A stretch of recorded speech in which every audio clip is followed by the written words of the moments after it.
ಮಾಡ್ಲಿ ಬಹಳ ಸಂತೋಷ. ಅವ್ರು ಏನ್ ಬೇಕಾದ್ರೂ ವಾಗ್ದಾಳಿ ಮಾಡ್ಲಿ, ಏನ್ ಬೇಕಾದ್ರೂ ಹೇಳಿ. ನಿನ್ನೆ ಏನ್ ಮಾತಾಡಿದಾರೆ ಅದನ್ನು ಮಾತಾಡ್ಲಿ.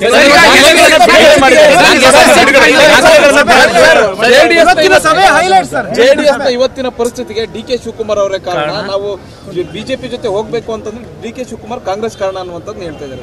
ಬಿಜೆಪಿ ಜೊತೆ ಕೈ ಜೋಡಿಸಕ್ಕೆ ಪರೋಕ್ಷವಾಗಿ ಕಾರಣ ನೀವು. ನಾನು ಯಾಕೆ ನನಗೂ ಅದಕ್ಕೆ ಏನ್ ಸಂಬಂಧ? ನಾವು ಬಿಜೆಪಿಯಿಂದ ದೂರ ಇಡುವಂತ ಕರ್ಕೊಬಂದು ಚೀಫ್ ಮಿನಿಸ್ಟರ್ ಮಾಡ್ದು, ನಾವು ನಮ್ ಡ್ಯೂಟಿ ಮಾಡ್ದು. ಅವ್ರ ಕೈಲಿ ಉಳಿಸ್ಕೊಳಕ್ ಆಗ್ಲಿಲ್ಲ, ನಾವೇನ್ ಮಾಡಕ್ ಮಾಡ್ಲಿ. ಬಹಳ ಸಂತೋಷ. ಅವ್ರು ಏನ್ ಬೇಕಾದ್ರೂ ವಾಗ್ದಾಳಿ ಮಾಡ್ಲಿ, ಏನ್ ಬೇಕಾದ್ರೂ ಹೇಳಿ. ನಿನ್ನೆ ಏನ್ ಮಾತಾಡಿದಾರೆ ಅದನ್ನು ಮಾತಾಡ್ಲಿ.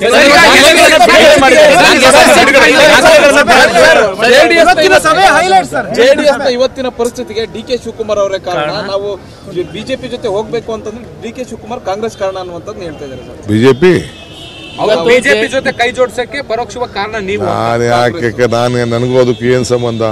ನಾವು ಬಿಜೆಪಿಯಿಂದ ದೂರ ಇಡುವಂತ ಕರ್ಕೊಬಂದು ಚೀಫ್ ಮಿನಿಸ್ಟರ್ ಮಾಡ್ದು, ನಾವು ನಮ್ ಡ್ಯೂಟಿ ಮಾಡ್ದು. ಅವ್ರ ಕೈಲಿ ಉಳಿಸ್ಕೊಳಕ್ ಆಗ್ಲಿಲ್ಲ, ನಾವೇನ್ ಮಾಡಕ್ ಮಾಡ್ಲಿ. ಬಹಳ ಸಂತೋಷ. ಅವ್ರು ಏನ್ ಬೇಕಾದ್ರೂ ವಾಗ್ದಾಳಿ ಮಾಡ್ಲಿ, ಏನ್ ಬೇಕಾದ್ರೂ ಹೇಳಿ. ನಿನ್ನೆ ಏನ್ ಮಾತಾಡಿದಾರೆ ಅದನ್ನು ಮಾತಾಡ್ಲಿ.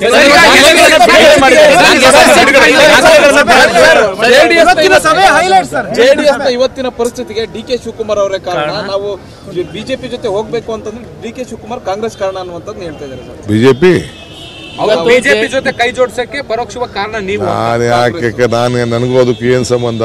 ನಾವು ಬಿಜೆಪಿಯಿಂದ ದೂರ ಇಡುವಂತ ಕರ್ಕೊಬಂದು ಚೀಫ್ ಮಿನಿಸ್ಟರ್ ಮಾಡ್ದು, ನಾವು ನಮ್ ಡ್ಯೂಟಿ ಮಾಡ್ದು. ಅವ್ರ ಕೈಲಿ ಉಳಿಸ್ಕೊಳಕ್ ಆಗ್ಲಿಲ್ಲ, ನಾವೇನ್ ಮಾಡಕ್